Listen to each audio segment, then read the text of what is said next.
Hamish Stuart, fantastic British guitarist, bassist, singer, composer. Apollo 13 killed my first single. Houston, we've had a problem. So that's what I did until about 87 when I got the call from Paul. Amazing, Paul McCartney. That must have been ridiculously exciting. I mean, like from being a kid listening to the Beatles and then you're in his band. How did you meet Ringo? And then we headed back up, did Seattle and Portland, and then Ringo tested positive again, and that was the end of the tour. These tours with Ringo have been great.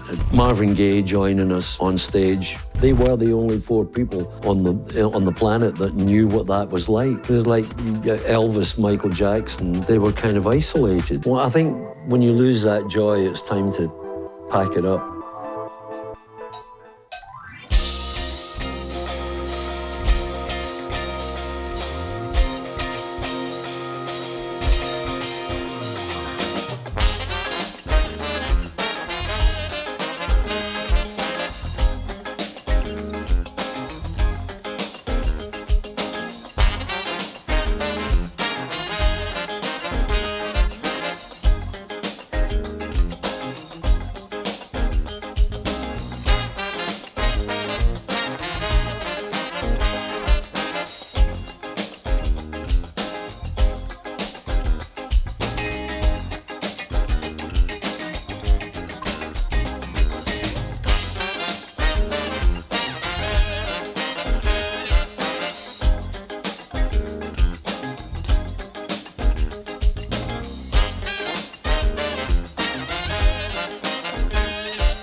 My guest today is Hamish Stuart, fantastic British guitarist, bassist, singer, composer, record producer, personal friend of mine. I'm a great fan of his. I think he's one of the foremost musicians, producers in the UK for the last 20 years, 30 years. And he's... Sorry. Wow. So happy to have him here in Prague. Hamish, you've been here before. Oh yeah, I love Prague. I've spent quite a bit of time here over the years, just visiting, and I do love it. It's great to be here. You brought some of your family members here before as well, haven't you? Yeah, my sister-in-law works movie PR, on-site PR, so she spent a lot of time here when they were doing like Hellboy and Blade and things like that. So we came out to visit and got to know the town quite well. There was a lot of change going on at that time in the sort of early 2000s. A lot of stuff happening, so it was great. It was a great buzz about the place. I think there still is. I just love it. And you've been out here before with Miro Zabirka when we did the stadium tour in the O2, and that was a lot of fun. It was great. Yeah, unfortunately, he passed away a couple of years ago, but it was a big, big thrill for him to have you performing with him on those shows. It was like, that was a big deal for him. It was great for us, you know, we really enjoyed it, all of us.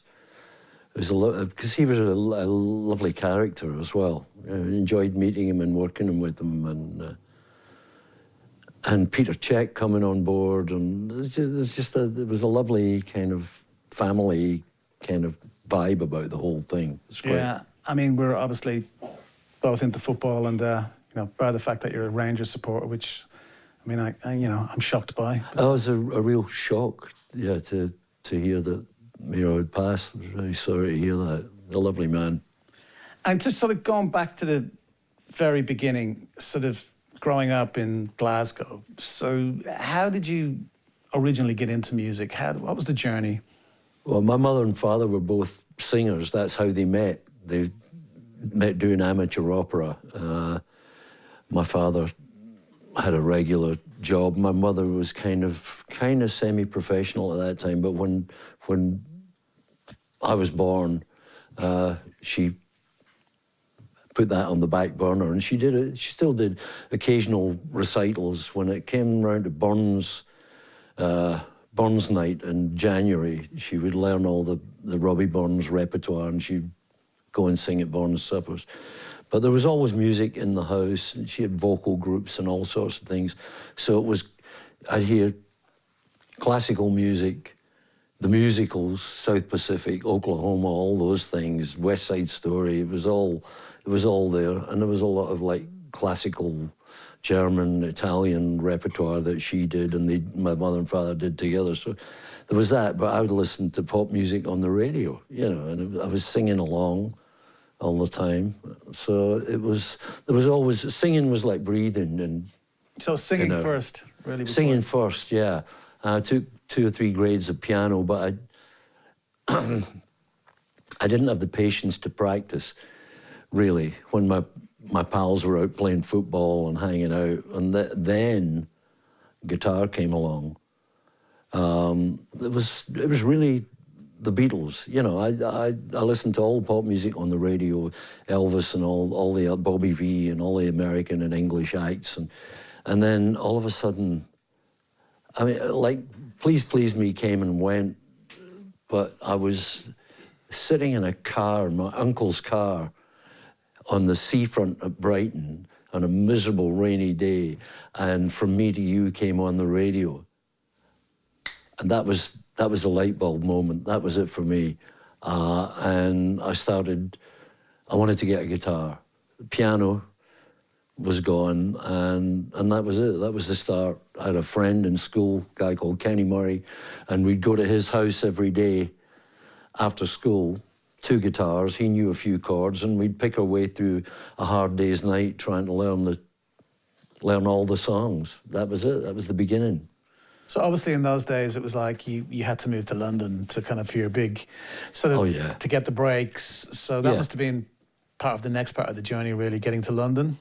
Yeah, well, that was, after a few years of playing in church halls with my friends, my school friends, and then I started working with a semi-pro band. All the guys were older than me, and but they kind of showed me the ropes, and slowly but surely, I got together my own band, and we had to go to London. Yeah, as you say, everything was there. Record companies, agents, producers, all the rest of it. So we moved to London and starved and drove back up to Scotland once every couple of months because we were well known there, and we'd do a bunch of shows, maybe do 3 shows on a Saturday night, going from place to place, and make enough money to survive for the next... And get your mum to do the laundry. Back in London, yeah. And get your mum to do the laundry as well, of course. Sorry? Get your mum to do the laundry.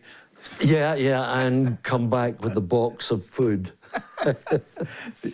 Yes, all of that, all of the above. Ironing your underwear, yes. It's okay, Mum.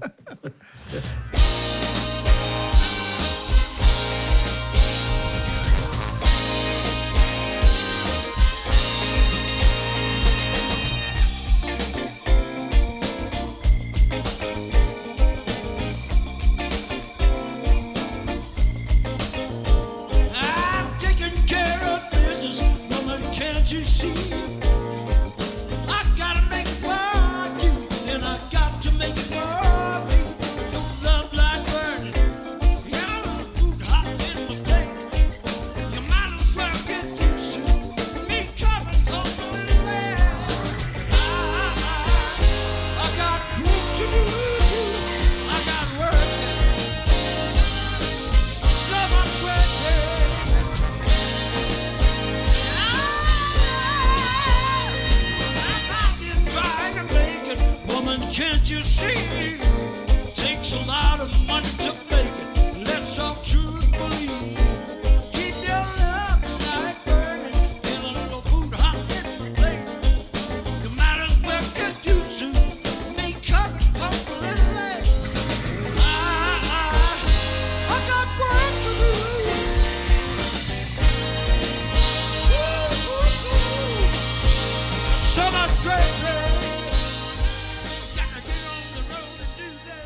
So the first kind of big success as an act was probably Average White Band. Was that your first, would you say? Yeah. Fair to say? That band that I went to Glasgow with, we did a couple of singles for Decca, and nothing. The first one was just outside the top 20, and it was a great story. They were going to use it. The song was called "I'll Be Home in a Day or So," and they were going to use it for Apollo 13 coming back. Wow. But as you know, things Didn't kind work of out. went. Yeah, it went. It's very strange. So they dropped that idea, and the, you know, would have pushed the record into the 20, I'm sure. But that was Apollo 13 killed my first single. Wow. And then, like a couple of years later, the Average White Band idea came along. The guys had got together already, and it was all people that I knew and people that I wanted to work with. The drummer, particularly Robbie McIntosh, another Robbie McIntosh, was just great. I heard him play when he was 16 years old, and he blew me away. And I wanted to work with him. And I knew a couple of the other guys, and I never worked with a band with horns before, but it was, the time was really great. We were all in London. We were all from different parts of Scotland, but we all had the same kind of vision, and it really locked up and developed very quickly. So next after Average White Band, what was the next big move? Well, the next big move was having kids. My son was born just before the Average White Band broke up in end of 82, 83. And it was the first time in my life since age 15 that I wasn't in a band all of a sudden. And I honestly didn't know what to do with myself. And I was really drinking quite a lot at the time, and just watching TV and going, what am I going to do with my life? And then I decided that I had to do something. I just wanted to become a full-time songwriter. So we were living in Connecticut, in Greenwich, and we moved to LA, and I started to write songs. So that's what I did until about 87, when I got the call from Paul. Amazing, Paul McCartney. So that was the next phase. I got a call one morning, having my breakfast, from Paul's manager, Richard Ogden. He said, Paul's putting together a band. He's working on a new album. We're going to do a world tour. We're putting a band together. He's got a drummer. Do you want to come over and play? I feel like that's the Pope shit in the woods. Yes. Our frog's waterproof. Yes, so like about 2 weeks later, I flew to England and went to Paul's studio down in East Sussex. And we spent the afternoon playing, myself, drummer Chris Whitten, Nicky Hopkins on piano, and Paul, of course. And we just made up a little song, and we sang some harmony, and that was the afternoon in the studio. Then I went back to London and met with him in London with Linda, and we had lunch a couple of days later. And then I took off and went to Scotland to see my family, my parents, and spent a few days with them. And they called me over the weekend and offered me the gig. I said, yeah, that was September. We started in February of 87 with the songs that Paul had written with Elvis Costello. Wow, I mean, that must have been ridiculously exciting. I mean, like from being a kid listening to the Beatles, and then you're in his band. I mean, recording with him. I mean, it's pinch yourself time, isn't it? It's like, how do you? The excitement must have been palpable. Oh, it was great as things came together. You know, as we learned the old songs and learned the new songs, and just the playing was great, and recording, working with Paul. I mean, his craftsmanship in making records. I mean, when you listen to Flowers in the Dirt, and I reflected on it a couple of years ago, when they were doing a reissue of Flowers in the Dirt, and I hadn't listened to it in 25 years or something like that, and I remembered all the ideas as they, you come in and went, oh, let's do another guitar there, you know, and it just slowly building this sonic picture. It's a great record. It has so much in it, so much craft and art. It's great. People forget how brilliant the bass player he is. Maybe they don't, but I think, you know, Beatles fans, he was a brilliant musician, is a brilliant musician. Oh, great singer. I loved singing with him. It was a real treat to do the backing vocals. You know, it would be me and him and Linda, or just me and him at first until Robbie joined the group. And then, you know, obviously on stage, Robbie sang harmony as well, and Wicks. So we really had it was a great unit. And you got on well with Linda as well. I mean, we were like a big family at the time, really. Sorry? You were like a big family at the time. Yeah, it was. With Linda as well, and you were good friends with Linda. Yeah. Yeah, Linda was great. You know, it's very, very funny. I know there was a lot of anti-Linda stuff, and we didn't know if, when we got involved, if whether or not Linda was going to be in the band. But it became obvious that she was. And I remember one day early on, we were rehearsing, and Linda didn't come in that day because she had a photography thing that she had to do. It was like an exhibition of her work or whatever. And the chemistry was different. It just, the overall kind of vibe was different. It was really part of the balance of the thing that Linda was there. Because, I mean, they're lifelong partners. That was it. It must have been very sad when she passed. It was shocking. I mean, I didn't call Paul at all during that time because I just felt it's private. Let them get on with it, you know. And I fully expected her to recover, so it was a real shocker. I mean, she was a brilliant photographer in her own right. Yeah, and also all the vegetarian side of things, which, you know, I'm a vegetarian. I eat her vegetarian sausages all the time. But I mean, that was kind of left field at the time. You know, sort of Paul and her being proper vegetarians and trying to live a good life and changing sort of their whole way of dealing, you know, with their whole dynamic. Well, Linda was completely committed to that idea, and from early days. Yeah. From early days when they were together, I think, like when they had sheep near the farm, and they just decided, hang on, we're not going to eat lamb. We can't. You know, it's like it's a bit like, that's Fred. You can't eat him. You know, kind of moment, and I understand that. You know.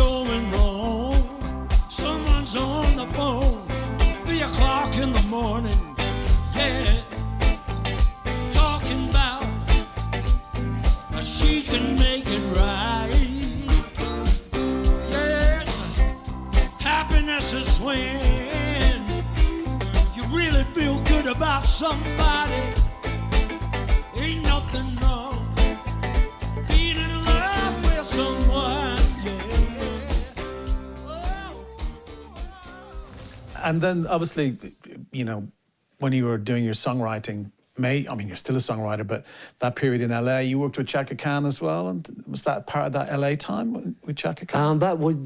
I started working with Chaka while the Average White Band was still together. I mean, like we had the same producer, Arif Mardin, who was a wonderful man. Unfortunately, he's gone as well, but he was great, and he pulled me in, and Steve Ferroni, who was the drummer in the Average White Band at that time. And those sessions were great. Chaka's first record, and then we did the next one, and then the next one. I had a song I'd written with my friend Ned Doheny in LA called What You Gonna Do For Me, that was the title track of our third album. So we had a really great relationship, you know. And myself and Steve went on the road with Chaka quite a lot in between gaps when the Average White Band wasn't touring, you know. So it was great to be able to do things outside of... I always felt that it was really healthy to do things outside of the band because you learn more. Sure. And you bring that back to your main situation. You know, I think if bands can get a kind of tunnel vision kind of thing, so it's nice to get outside of it and bring something more back to it, I think. And sort of was she, I mean, I've heard, you know, word has it she was quite challenging at times, Chaka. Was she? Was she a difficult person? Yeah, she was great. She was never ever difficult with us at all. No, it was a great working relationship. Yeah, she was always very cool with us. And from that the Aretha Franklin stuff, was that sort of that you worked on, was that before that or after Chaka? It was later. I mean, because we were signed to Atlantic by Jerry Wexler, who was Aretha's main producer. He and Arif Mardin would work on her records. And one, you know, because we were the new boys, new kids on the block, we got to go to, you know, we just finished doing our first record and we were still in New York. We'd go to an Aretha session, you know. And I just walk in and stand at the back of the control room and she's doing a vocal and Jerry Wexler said, okay, Aretha. Yeah, and she finishes the vocal and she starts putting her stuff in her bag and Wexler, Papa Wexler says, look, Aretha, I want to try a different mic on you. Can you just hold on a second? So they put up another mic and she did another take and we met and she left and I said, that take was great. He said, I just wanted to get another take out of her. I knew she was packing up to go home. It was all just a ruse. Yeah. But I mean, that was great. And we got Robbie McIntosh and myself were hanging around the studio and Arif said, I need some hand claps on this song. So okay. So we got a percussion credit on that. So Robbie managed to get a credit on an Aretha record before he left us. The PPL. Yeah. Forever. And then much later, Arif would involve me in a couple of things. A couple of the later Aretha records around about 1980. But that's still, I mean, these are the greatest artists of all time. Hey, oh yeah, I know. I mean, I know it's part of your whole narrative, but it's still mind blowing. You know, Paul, Aretha, you can't underestimate the power of that, and like these people will be, you know, talked about in 1,000 years' time. Oh yeah, I mean, yeah, it's the working with amazingly with the people that had.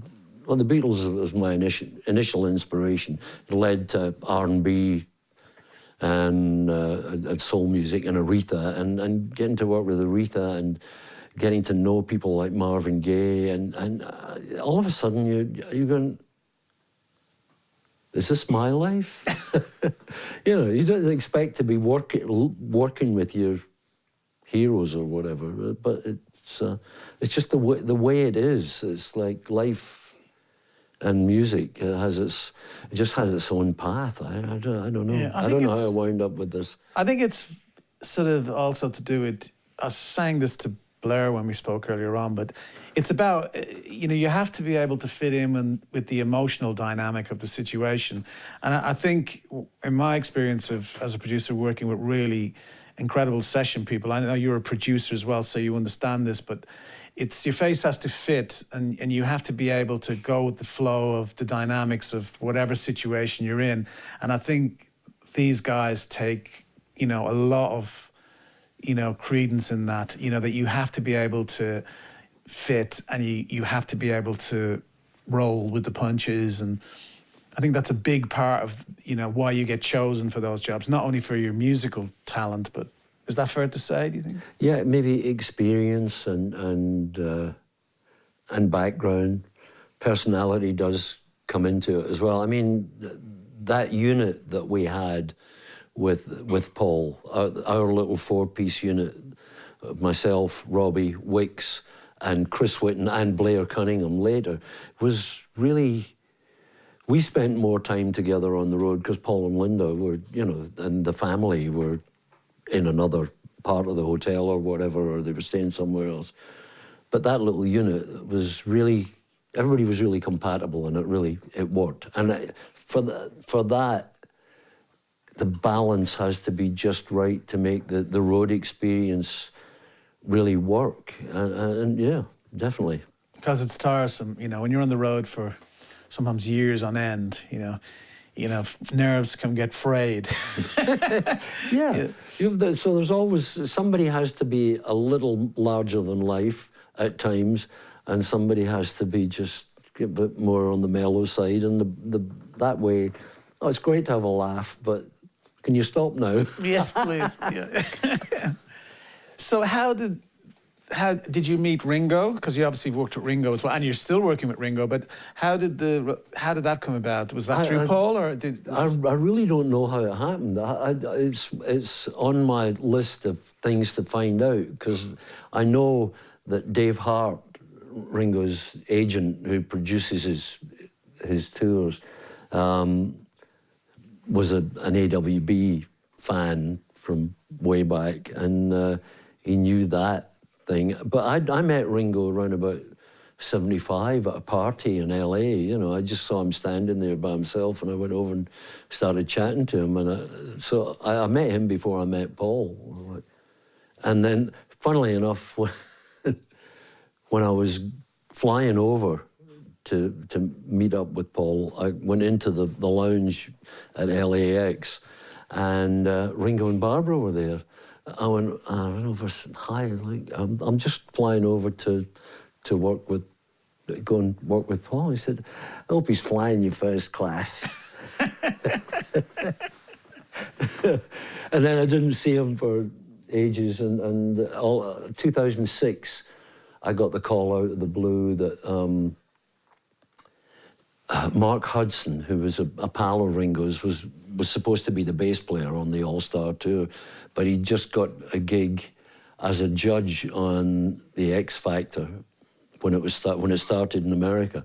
So he jumped ship, and it was about 3 weeks before the tour started. And I don't know, maybe Ringo asked Paul, do you know anybody? Or Dave Hart thought of me. I have to find out, because I still haven't asked him, how come my name came up? Yeah. But it was great.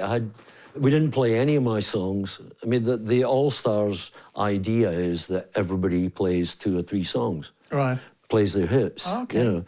But there wasn't enough time to do that. I had to just learn everybody's songs, and I was happy. I was great. I loved playing bass, and so I was playing bass for the whole show, you know.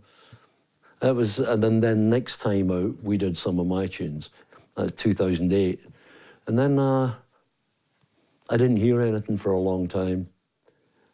In 2019, we kicked off again, and we're doing, there was the COVID break, and all the stuff that we were supposed to do in 2020, we did last year.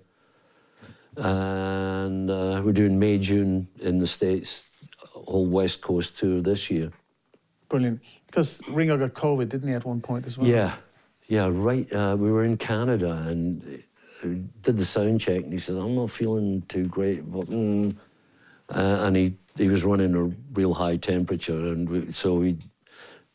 it was obvious that he couldn't do the show, so we just got on the plane and flew back to LA, and he tested positive. So we took a break, and he was sick, really sick for a couple of days, but he recovered well, and we took off about 10 days break, which was kind of nice, because I got to see my new granddaughter earlier than expected, because my daughter's in LA.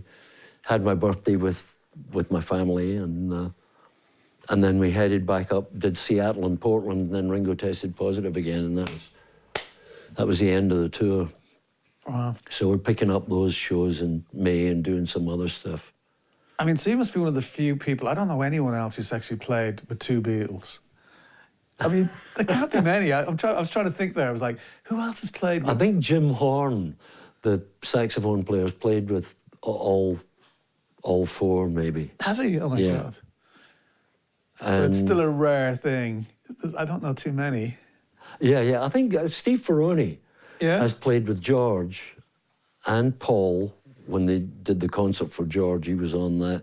Well, I guess he's played with Ringo as well then, because Ringo was on the concert too. Amazing. Strangely enough.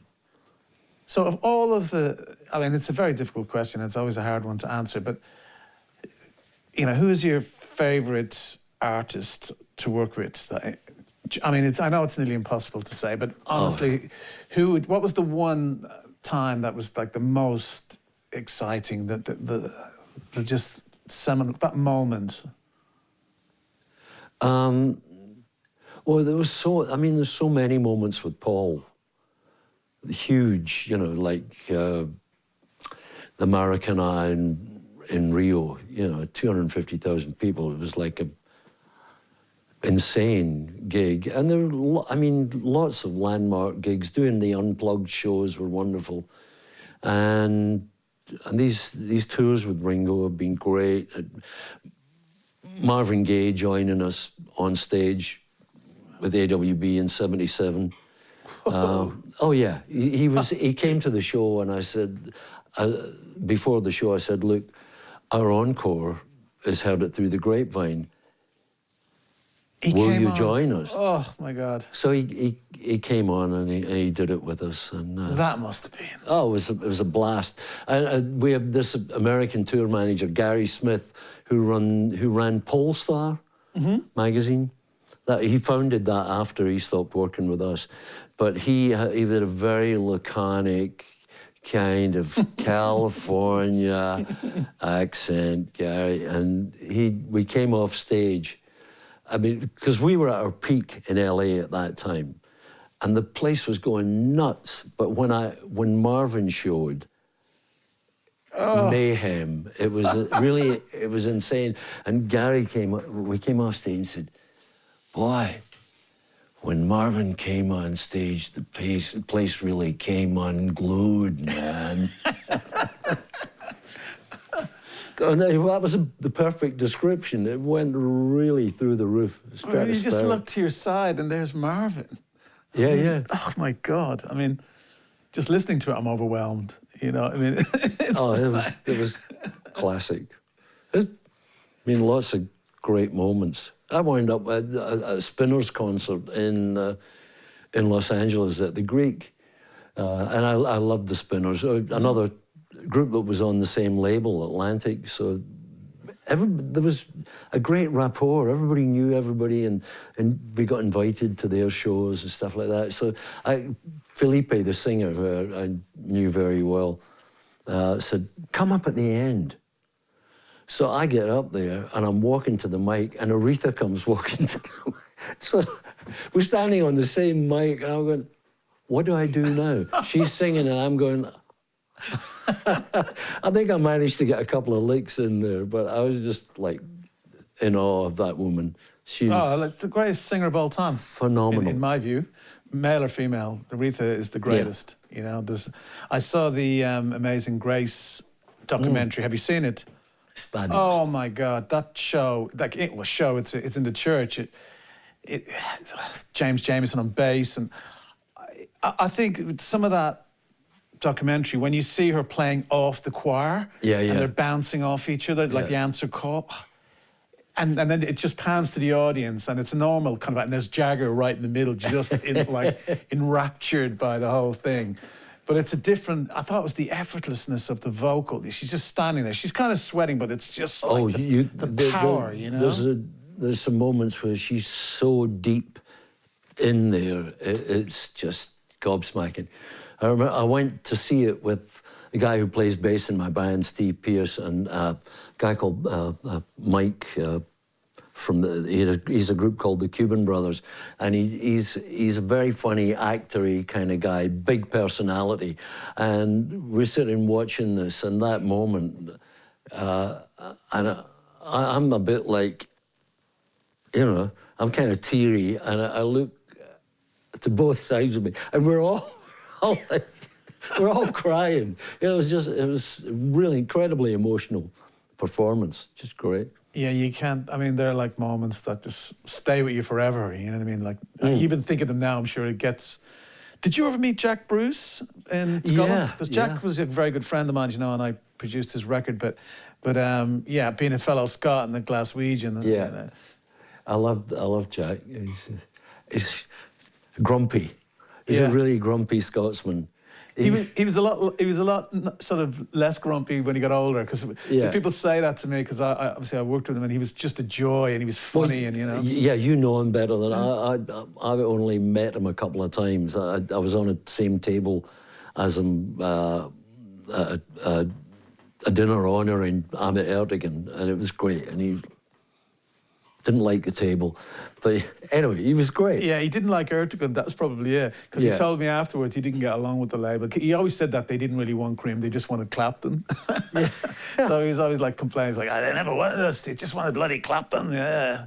So he was always a little bit peeved about that. But no, he was amazing, and as fellow Scot, obviously me being Irish, I always got on really well with Scots. Another Glaswegian. Celts, you know, from the wrong side of the tracks. Legendary character. But the second time I met him, we did a show together. We're not together. It was a house band, and I did a couple of things. And Jack, he was quite ill at the time. I don't know if he'd had a liver transplant or he was going to have it. He was ill.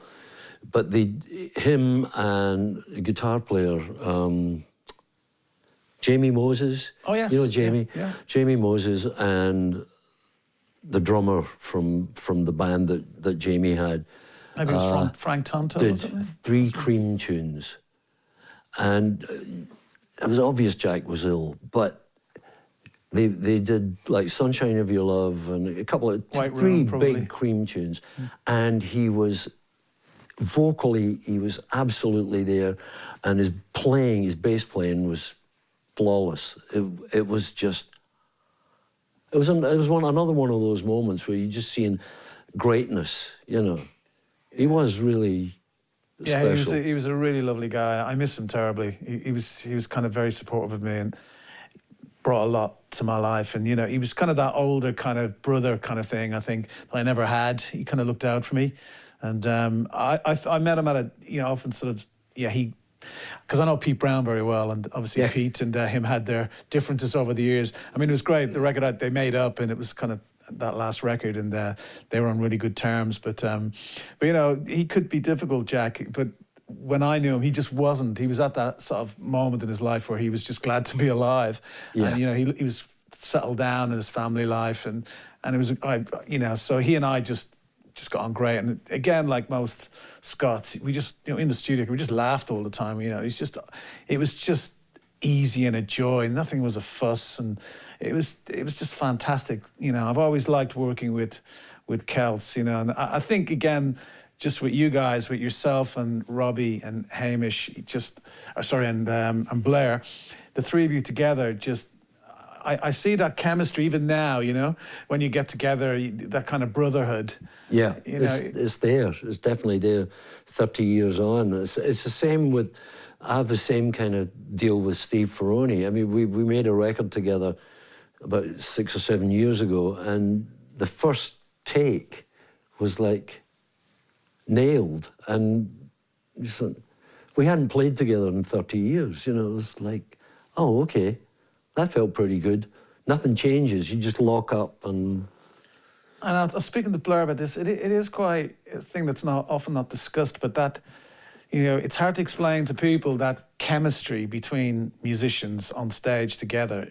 It's kind of that magic of that. You're kind of speaking an unspoken language that only you know on the stage between each other. And then you translate that to the audience. But initially, I've always felt it's that musical conversation between the people on stage watching each other. And it's like a telepathy an emotional telepathy, and everybody just syncs together. There's a lot of listening going on. Yeah, it sounds corny or, whatever, but it's just true. No, I firmly believe it. I feel a bond with almost everybody that I've worked with, like played a session with, like guys like Will Lee, and people, other musicians that I've worked with, just barely. But there's something, I think there's something that takes place when we play music together, that there's a bond,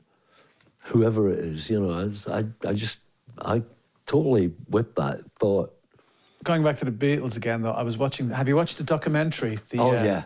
And, there was a lot of talk, afterwards when you read about Lennon talking about that period, and even McCartney and even Harrison, about how terrible it was, and they just didn't get along. But watching that film, you just don't get that. You could just, especially when they were playing, and you could see the love in their eyes for each other. Yeah. Do you know what I mean? They're looking at each other and playing, and you can't fake that. So I think maybe they remembered it a different way. But when you saw the footage, the love was still there between them. You could see them looking like they were playing, and they were really enjoying it. Nobody's that good an actor, You could see the love. It's that. The movie, the Let It Be movie, as Ringo said, it's like he kind of made it look like things were falling apart before things did fall apart. They still loved playing together. They just hadn't seen each other in a while because they didn't have a manager. There wasn't anything, it's like, let's get together and make a record kind of thing. But they still had, it's like, as Ringo, I remember Ringo telling me about it, we're doing, Peter Jackson is going to he's got a hold of all the footage. There's like 56 hours or something of footage that hasn't been used. And there's lots of footage of what they were really like together, how they goofed with each other and how they, it was really funny. It's great when you see it in action as they're running the tunes and they're doing different accents, Paul and John doing different accents. It'd be interesting to see if what Paul thought about it looking now, or if John Lennon was, still with us. It's like, it actually wasn't as bad as you remembered it, mate. Come on, this is like, there was magic happening in the room. Like proper, like those tunes like come together and all those tunes that they wrote in there, it's like, they didn't come out of nowhere, it was the chemistry. But I did like Paul's kind of work ethic. You could see he was the driving force. He was, even then in the room, he was trying to bring them together. Well, as Brian had died, the manager. They didn't have a manager. Brian was. I think Paul was trying to get everybody back together and get them at it again. And at first it all seemed very tentative. But once they'd been at it for a couple of days, they were really firing again. It was a great band. I mean, they were amazing.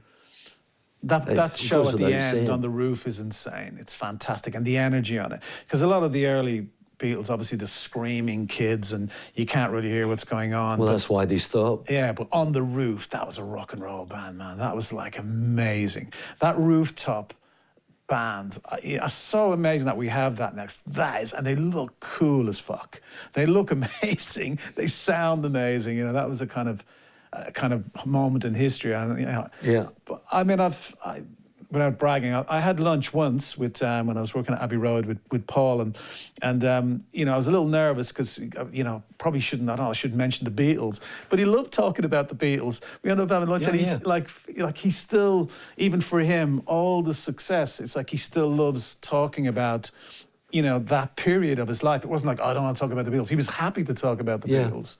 Well, they had such a unique and crazy experience together. I mean, they were the only four people on the planet that knew what that was like. It was like Elvis, Michael Jackson. They were kind of isolated. But they had that group dynamic that kind of got them through all that stuff, and they had an amazing attitude towards it. They've lived with global fame since, for like 60 years. The other thing, I was talking to Giles Martin, George Martin's son, about it, and he was telling me once, I was actually mentioning that the fact, my cleaner couldn't make it that day or something. And we were talking about Paul. He said, he said, Paul basically, has like a part-time housekeeper, and when the cleaner comes around, he tidies the house up before the cleaner comes. He's still that guy. He's still that Liverpudlian guy. Like he's tidying the house up before the cleaner comes. And they don't have any servants or none of that stuff. It's like, so somehow he's managed to kind of keep his kind of balance. Yeah, there's still. I mean, Ringo's the same. He's just like a regular guy. He's a Beatle, but he's just like one of the guys, Yeah. He's straight ahead, and they've kept a normal somewhere there, outside of all the madness. It's great. And for you as a producer, because you've obviously produced records as well, what is your favourite artist or your most memorable artist you've ever produced? Well, there's a guy called Gordon Haskell. Mm-hmm.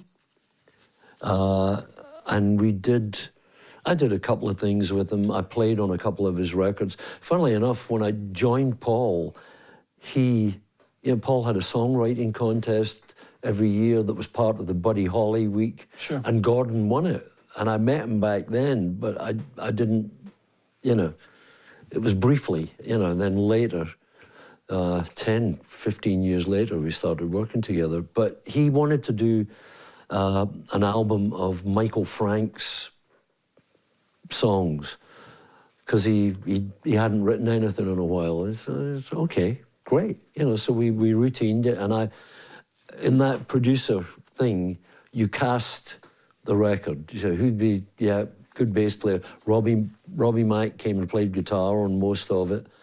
And I got another guy to write some great strings and just put the record together. And there's a couple of tracks on that record that I think are the best things that I've produced. Amazing.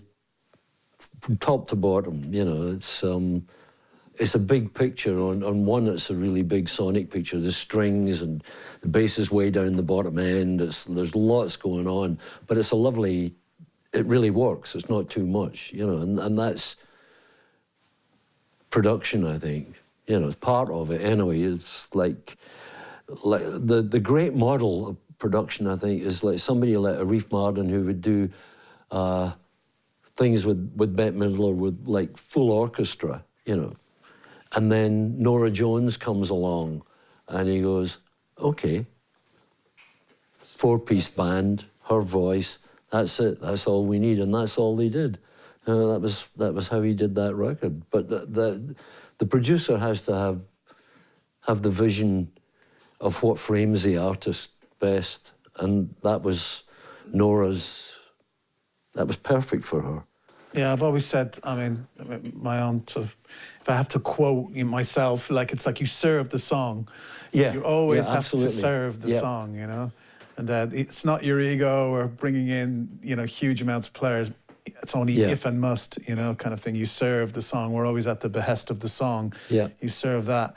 So you've always kind of mixed it up between production, session playing, writing. Any of those particularly that's you prefer to do, or you just keep mixing it up? I love it all.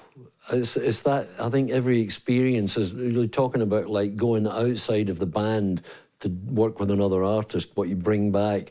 I think anything outside enriches what you do and what's in yourself. Yeah, I think every experience, every musical experience does that.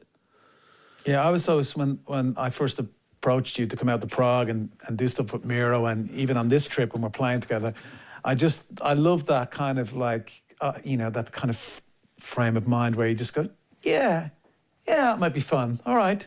Yeah. You know, it's just about the joy of it, the fun of it. You know what? All right, I'll come out. You know, you're playing stadiums, you know, with sort of Ringo Starr in this little tiny venue we're playing in here, and you say, yeah, do you know what? That sounds like fun. You book the tickets, you know, and I love that. That's just the joy of playing music with your friends and having fun, and you know, and just absorbing it all, and the joy of just being alive and being lucky enough to do this. I think maybe similarly like you, when you have a working class background in Glasgow or Dublin, it just never really leaves you that thrill of doing what we do, even at the big levels and the smaller levels. But it's just still such a, I hate to use the word blessing, but it kind of is, isn't it? Yeah. Well, I think when you lose that joy, it's time to pack it up. You know, I still, that ensemble thing of like 4 or 5, half a dozen people playing together, that's why I started doing this when I was like 15 years old. That's why I still want to do it, because that experience is it for me. That's it. Yeah, just looking at to your left and your right and seeing people smiling and gelling together. There's nothing like, even last night when we were rehearsing across the way, it's just like, it's just magical, you know. And I think especially if you're producing a lot, which is kind of my main day job, it's kind of, you forget the, you know, the fun in that as well, and the kind of the spontaneity, just sort of playing with, it's like going back to playing with your mates again. It's just like that garage thing, starting out. It's just, it's something that you have to do, you know, to understand. It's hard to explain really the power of it, you know, and the kind of, the way it's good for you, you know, sort of health-wise, nearly, you know what I mean? It keeps you going. So you got Ringo later in the year. So any other stuff in between that you thinking of doing? The 12th of this month I go to Italy, and I'm working with a drummer, an organist, and a guitar player. Brilliant. So the organ will take care of the bass, you know, left hand. And I've worked with this guy Enzo before. We're just doing a few dates in northern Italy. I'm looking forward to that. That'll be fun. Again, it's a different experience. And I've got a friend another Glaswegian, Ryan Quigley, who's a trumpeter, and he arranged some of my music for big band. So we're going to probably record some of that in March, I hope. That'll be a great experience as well. I've sung with big bands doing my music a couple of times, and it's really such, you know, 4 trumpets, 4 saxes, you know, 4 trombones. It's powerful. It's powerful, and there's so much harmony coming at you that it's like yeah, what am I? Oh, I think I'll go there. It's really inspiring, you know. It's so going from Ringo to that, and just sort of these. Yeah, it's all music. It's all the same stuff, basically. Yeah, I always say to people, there's only 2 types of music: good and bad. Yeah, really. You know, if you can be lucky enough to dip your toe in different, well, amazing. You know what I mean? Just you can play the same music in a different stylistic. You know, like you can pick up the pieces with a big band, or you can play it. I played it with 3 guitars. Really? Me and Robbie and Gordon Haskell did a little tour together. Fantastic. And we'd pick up the pieces every night. Robbie played the tune, Gordon just strummed rhythm, and I played my guitar line, and that was it. And it worked great. Yeah, I'm looking forward to tonight, actually. You're playing it tonight, and it's going to be great. We've got the brass and everything. It's going to be a blast. Haim, thank you so much for doing this. I could speak to you all day. I'm kind of, when I speak, I get a little bit nearly overwhelmed, because it's like your life has been so amazing. And I'm lucky to be sitting here talking to you and performing with you tonight. I appreciate it. It's a wonderful gift you're giving us. So thanks, man. Hamish, thank you, man. Slaunch it.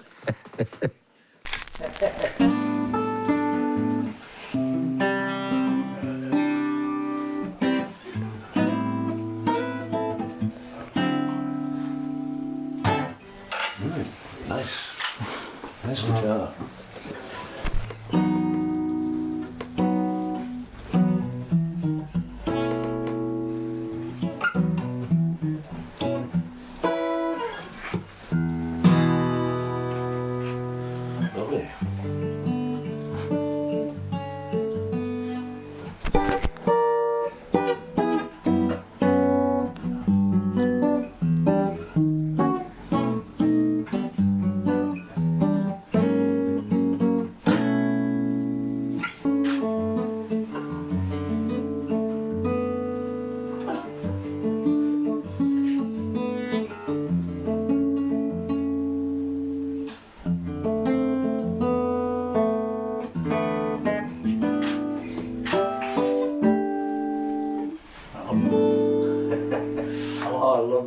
be home soon.